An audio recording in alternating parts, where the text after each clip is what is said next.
Las hormigas son criaturas junto a las que pasamos todos los días sin pensarlo dos veces, cruzando el suelo de la cocina, desapareciendo por una grieta en la pared. Parecen diminutas e insignificantes, pero esa impresión no podría estar más alejada de la realidad. Mucha gente supone que las hormigas son criaturas simples y sin propósito. Deambulan por ahí, roban migajas y se cruzan en el camino. Así que cuando dos grupos de ellas chocan, imaginamos puro caos, colisiones aleatorias y peleas sin sentido. Esa suposición está completamente equivocada.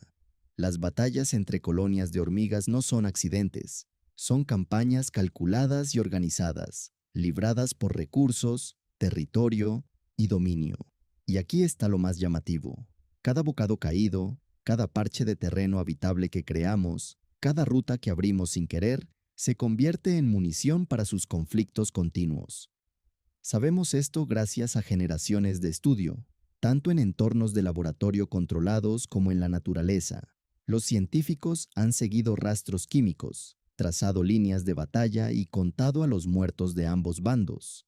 Estos insectos administran redes de suministro, emplean exploradoras y disponen de luchadoras dedicadas. Y sea cual sea el bando que gane o pierda, los efectos se prolongan mucho más allá del propio enfrentamiento. Este texto recorre, paso a paso, cómo se desarrollan realmente estos conflictos entre insectos. Las hormigas se cuentan entre los grupos de insectos más antiguos que aún caminan la Tierra hoy en día. Su linaje se remonta a más de 100 millones de años, antes incluso de la fragmentación final del antiguo supercontinente Gondwana. A lo largo de decenas de millones de años, posiblemente muchos más, las hormigas no solo han perdurado, han estado envueltas en combates coordinados y a gran escala en cada continente que habitan. Entonces, ¿qué es lo que realmente desencadena estos enfrentamientos? Por lo general, la respuesta es sencilla. Las luchas suelen estallar por territorio y comida, y los cambios de estación pueden agravar aún más la situación. Durante ciertas épocas del año, las poblaciones crecen, comprimiendo a las colonias más cerca unas de otras de lo que quisieran.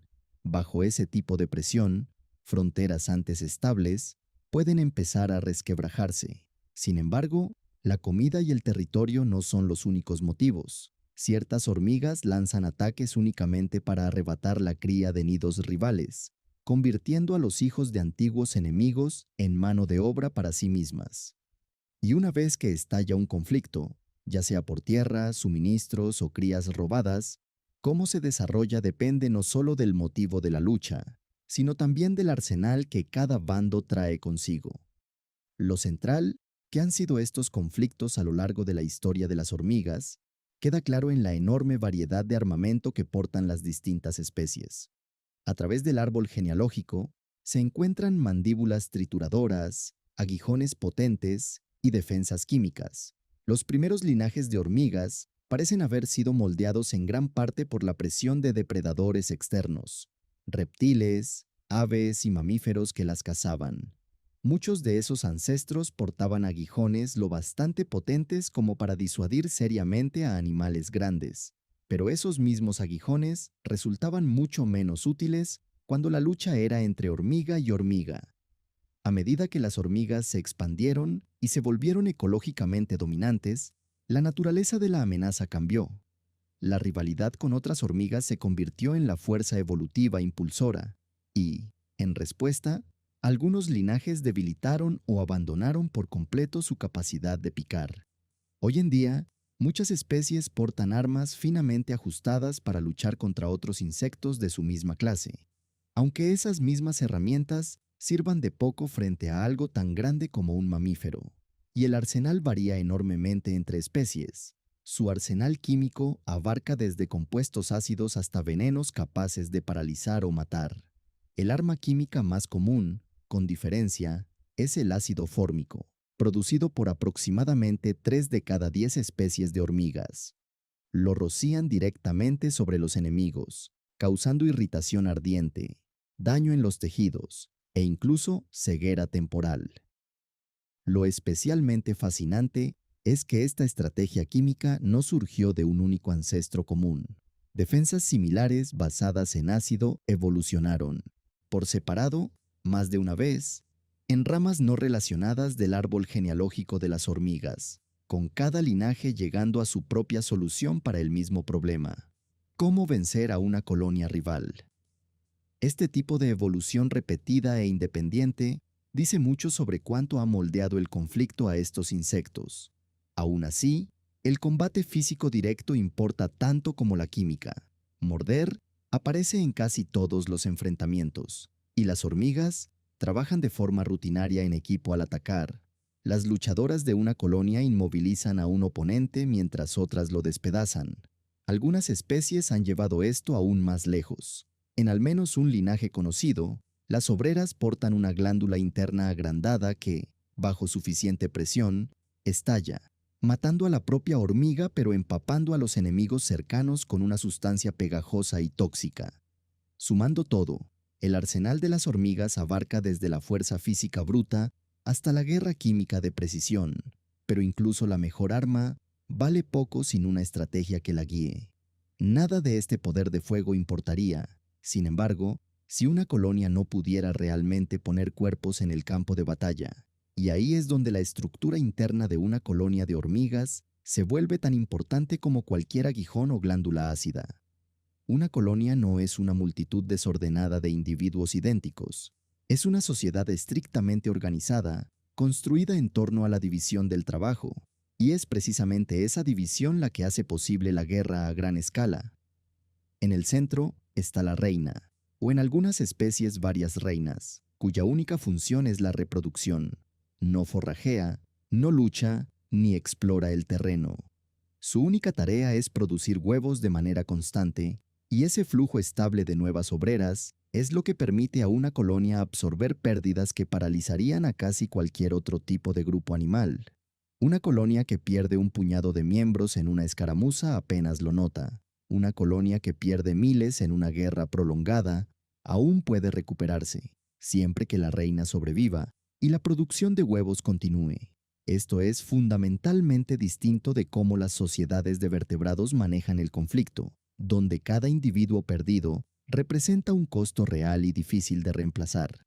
Para las hormigas, las obreras son, en cierto sentido, un recurso renovable, y eso cambia por completo el cálculo de cuándo y con qué intensidad luchar. Debajo de la reina está la fuerza de trabajo, y ahí es donde la especialización realmente se manifiesta. En muchas especies, todas las obreras se parecen entre sí, y simplemente cambian de tarea según lo que la colonia necesite ese día. Forrajear, mantener el nido, cuidar la cría o defender. Pero en un gran número de especies, las obreras están físicamente divididas en castas distintas, cada una moldeada para un papel particular. Las obreras menores, más pequeñas y numerosas, suelen encargarse de las tareas cotidianas, como cuidar de la cría o buscar alimento. Las obreras mayores, a veces llamadas soldados, están construidas casi por completo para el combate, con cabezas y mandíbulas agrandadas que las hacen mucho menos eficientes en el trabajo ordinario, pero devastadoras en una pelea. Algunas especies incluso tienen castas intermedias que hacen de puente entre esos roles, capaces de alternar según la gravedad de una amenaza. Este tipo de especialización física permite que una colonia mantenga una fuerza de defensa permanente sin desviar recursos de sus necesidades cotidianas de supervivencia. Las soldados simplemente están siempre ahí, alimentadas y sostenidas por el resto de la colonia, listas en el momento en que aparece una amenaza. Lo que hace que este sistema sea especialmente eficaz para la guerra es la rapidez con la que puede escalar. Dado que la población de una colonia es, en esencia, una extensión de una única reina reproductora, su capacidad de guerra crece al mismo ritmo que su tamaño general. Una colonia joven y pequeña tiene poca capacidad de lucha y suele evitar el conflicto por completo, recurriendo a la huida o la evasión. Una colonia madura, que según la especie puede contener muchos miles o incluso millones de individuos, puede destinar una porción considerable de su población a una sola batalla sin alterar de forma significativa sus operaciones habituales de forrajeo y cría en otras partes del nido. Esto explica en parte por qué la edad y el tamaño de una colonia son indicadores tan fiables de qué bando ganará una guerra. No se trata solo de quién tiene las mandíbulas más afiladas o el chorro de ácido más potente. Se trata de qué colonia puede permitirse perder más obreras y aún así funcionar con normalidad al día siguiente. Esta división del trabajo también explica por qué tantas especies de hormigas pueden llevar a cabo operaciones simultáneas, defender una escaramuza fronteriza, asaltar un nido vecino y forrajear en busca de comida, todo el mismo día, con distintos subconjuntos de la fuerza de trabajo. Como las tareas se distribuyen entre grupos especializados, en lugar de recaer sobre generalistas que hacen de todo, una colonia bajo ataque no necesita detener sus otras operaciones para responder. La defensa se convierte simplemente en una tarea más asignada a una parte de la población, que funciona en paralelo con todo lo demás que la colonia necesita para sobrevivir. Vista así, una colonia de hormigas se comporta menos como un único organismo que reacciona ante el peligro y más como un pequeño estado autosuficiente, con su propia fuerza laboral, su propio ejército permanente y su propia capacidad de reponer pérdidas indefinidamente siempre que su núcleo reproductivo permanezca intacto.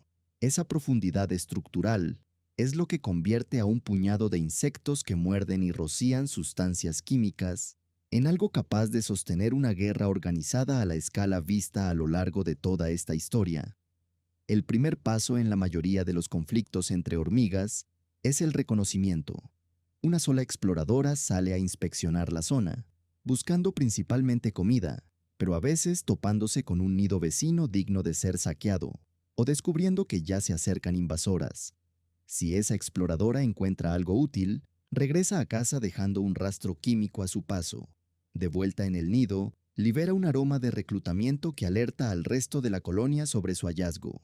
Las obreras salen entonces en masa, siguiendo ese mismo rastro como un grupo unificado, ya sea para recolectar comida, defender su territorio o lanzar un asalto contra un nido rival. La guerra total, sin embargo, resulta costosa para una colonia, así que las hormigas han desarrollado formas más económicas de resolver disputas fronterizas. Una de ellas es el combate ritualizado, una especie de comportamiento teatral destinado a marcar territorio o determinar quién manda, sin grandes pérdidas para ninguno de los bandos. A veces, incluso se reduce a duelos individuales entre miembros clave de cada colonia, todo con el fin de minimizar heridas y muertes. Cuando ese enfoque falla, sin embargo, suele seguir una guerra a gran escala. La guerra entre hormigas tiende a seguir un puñado de patrones reconocibles. Algunas especies mantienen luchadoras especializadas cuya única función es el combate. Siguen formando parte de la fuerza laboral, pero sus cuerpos y comportamientos están construidos específicamente para la defensa, a menudo con cuerpos de mayor tamaño o mandíbulas, y cabezas desproporcionadamente grandes. Cuando el nido está amenazado, son estas individuas las que corren hacia el frente. Todo su diseño apunta hacia esa única función. Una estrategia diferente consiste simplemente en inundar el campo de batalla con un número abrumador de obreras comunes. Otras especies evitan la lucha por completo y recurren a la huida. Tomemos como ejemplo la especie de hormiga cultivadora de hongos del género Camponotus. Cuando es asaltada por hormigas del género Megalomyrmex, está mal equipada para defenderse, así que, en lugar de luchar, abandona el nido por completo, arrastrando consigo la cría o las reservas de hongo que pueda cargar. Pero las hormigas invasoras del género Megalomyrmex contrarrestan esta táctica de huida persiguiendo a las obreras fugitivas e interceptándolas antes de que alcancen la seguridad, cortando así la retirada.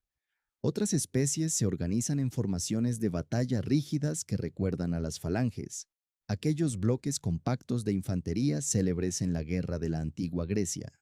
En algunos casos, las colonias sacrifican deliberadamente a un puñado de obreras solo para debilitar o distraer a enemigos clave antes de que su fuerza principal entre en acción.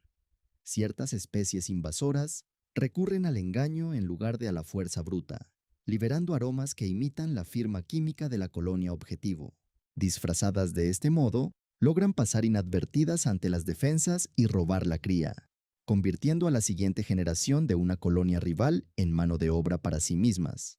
Naturalmente, la lucha produce bajas, y las hormigas no están dispuestas a desperdiciar esas pérdidas. Algunas especies recuperan a compañeras de nido muertas o heridas del campo de batalla y las consumen después. Sin embargo, no todas las especies manejan las pérdidas de esta manera. Se ha observado que las hormigas del género Megaponera hacen justo lo contrario. Llevan a sus compañeras heridas de vuelta a casa y atienden activamente sus heridas. Este tipo de cuidado ayuda a que una colonia se recupere más rápido tras una batalla, reduciendo la pérdida general de miembros y recursos. Para la gran mayoría de las especies de hormigas, estas guerras son episodios de corta duración. Los conflictos suelen durar desde unas pocas horas hasta varias semanas, tomando con frecuencia la forma de incursiones rápidas o pequeñas escaramuzas localizadas. Incluso los enfrentamientos más grandes tienden a resolverse con bastante rapidez, con las colonias retirándose para recuperarse antes de volver a sus actividades ordinarias de forrajeo y mantenimiento. Existen excepciones, sin embargo. Se ha registrado que ciertas especies invasoras permanecen en conflicto durante años seguidos, con pérdidas que alcanzan decenas de millones de individuos en cada bando. En este momento, el mayor conflicto en curso en el mundo de las hormigas enfrenta a especies invasoras contra especies nativas. Cuando las personas transportan hormigas accidentalmente a nuevos entornos, esas recién llegadas pueden multiplicarse de forma explosiva, alcanzando densidades poblacionales muy superiores a cualquier cosa encontrada en su área de origen. Estas invasiones pueden extenderse por áreas enormes, cubriendo a veces miles de kilómetros cuadrados. Gran parte de su éxito se debe a un rasgo llamado unicolonialidad. En una especie de hormiga típica, las firmas químicas permiten que los miembros distingan a las compañeras de nido de las extrañas. Muchas especies invasoras simplemente han perdido esa capacidad.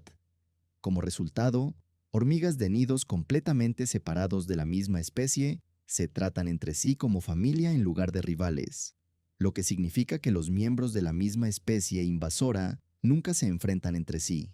Al evitar esa lucha interna, reducen drásticamente sus costos generales de guerra, lo que les permite expandirse rápidamente, apoderarse de recursos y desplazar a los competidores nativos, mientras se mantienen igual de agresivas hacia otras especies de hormigas como siempre.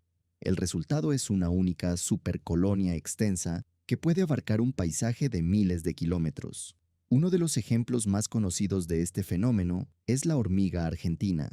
Originaria de una región que abarca partes del norte de Argentina, Uruguay, Paraguay, Bolivia y el sur de Brasil, esta especie se ha extendido desde entonces por todo el mundo a través de los viajes y el comercio humanos, estableciéndose en múltiples continentes y numerosos países. Donde quiera que se asienta, se la considera una plaga seria tanto en zonas agrícolas como urbanas, mientras que al mismo tiempo desplaza a las poblaciones nativas de hormigas allí donde se establece.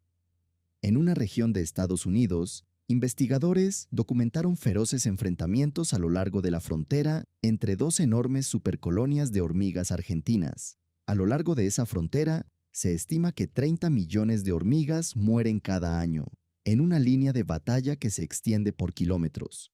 Y a diferencia de la mayoría de los conflictos entre hormigas, que duran apenas horas o semanas, esta lucha prácticamente nunca cesa.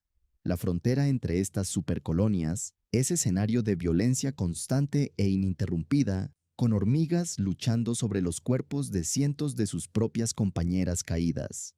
La magnitud y la implacabilidad de estos enfrentamientos entre supercolonias revelan cuán extrema puede llegar a ser la guerra entre hormigas. Otro grupo que ejemplifica la guerra entre hormigas en su forma más extrema es la hormiga guerrera. Esta subfamilia lleva la vida en grupo a un grado extraordinario, y sus miembros son maestras del combate. Prácticamente todo lo que hacen ocurre de forma colectiva. La independencia individual apenas existe entre ellas. Las obreras nunca forrajean solas, nunca exploran solas, nunca actúan como individuos. La única excepción son los machos, que desarrollan alas y abandonan el hogar para buscar pareja en otras colonias. Fuera de ese caso puntual, todo el resto del comportamiento de la colonia es un esfuerzo colectivo. Las hormigas guerreras también nos ofrecen una perspectiva distinta sobre la guerra. porque su enfoque no se parece al de la mayoría de las demás especies. Clasifican de manera efectiva a cualquier otra colonia que encuentran en tres categorías: miembros de su propia especie, otras especies de hormigas guerreras y todo lo demás, incluidas especies de hormigas no relacionadas. Su comportamiento varía según la categoría. Cabe destacar que las hormigas guerreras tienden a evitar luchar contra otras colonias de hormigas guerreras, aunque algunas de sus presas favoritas son precisamente especies que no son hormigas guerreras. Cuando atacan, su fuerza combinada puede aplastar colonias rivales enteras. Las hormigas guerreras invaden en números abrumadores, y el nido defensor suele responder con toda la fuerza que puede reunir, lo que a menudo produce pesadas bajas en ambos bandos. Estos enfrentamientos se cuentan entre las batallas a gran escala más intensas que existen en toda la naturaleza, y aunque las hormigas guerreras suelen salir victoriosas, esa victoria con frecuencia tiene un costo alto en bajas. Sin embargo, no todas las colonias eligen plantar cara. Algunas responden ante la aproximación de un enjambre de hormigas guerreras, abandonando el nido de inmediato. Las obreras toman a la cría y la llevan a un lugar seguro a cierta distancia, donde esperan hasta que las invasoras se hayan marchado antes de regresar para reclamar su hogar. Ese tipo de reacción dice mucho sobre cuán temidas son las hormigas guerreras en el campo de batalla. Curiosamente, las hormigas guerreras no son particularmente grandes como individuos. Muchas otras especies las superan fácilmente en tamaño. Su verdadera ventaja está en los números. Cuando se topan con un recurso o una amenaza, nunca es una sola exploradora la que hace el descubrimiento. Es, en efecto, una gran parte de toda la colonia llegando de una sola vez, ya que de entrada nunca operan solas. Eso significa que no hay que esperar refuerzos. Los refuerzos ya están presentes. Esto es precisamente lo que las convierte en estrategas tan formidables. Así, a lo largo de más de 100 millones de años, las hormigas han librado guerras por tierra, comida y supervivencia. Algunas especies dependen de defensoras dedicadas. Otras ganan por el puro peso de los números. Algunas roban crías para construir su fuerza laboral. Otras resuelven las cosas mediante combate ritual en lugar de derramamiento de sangre. Tácticas diferentes, la misma presión subyacente: sobrevivir, reproducirse y superar a cada colonia rival alrededor. Para las hormigas, la guerra no está impulsada por la emoción ni por la ideología. Es pura biología. Las colonias crecen cuando las condiciones lo permiten, contraatacan cuando no tienen otra opción, y se adaptan siempre que las circunstancias lo exigen. Al final, este patrón incesante de conflicto es exactamente parte de lo que ha hecho de las hormigas uno de los grupos de animales más exitosos que el planeta jamás haya visto.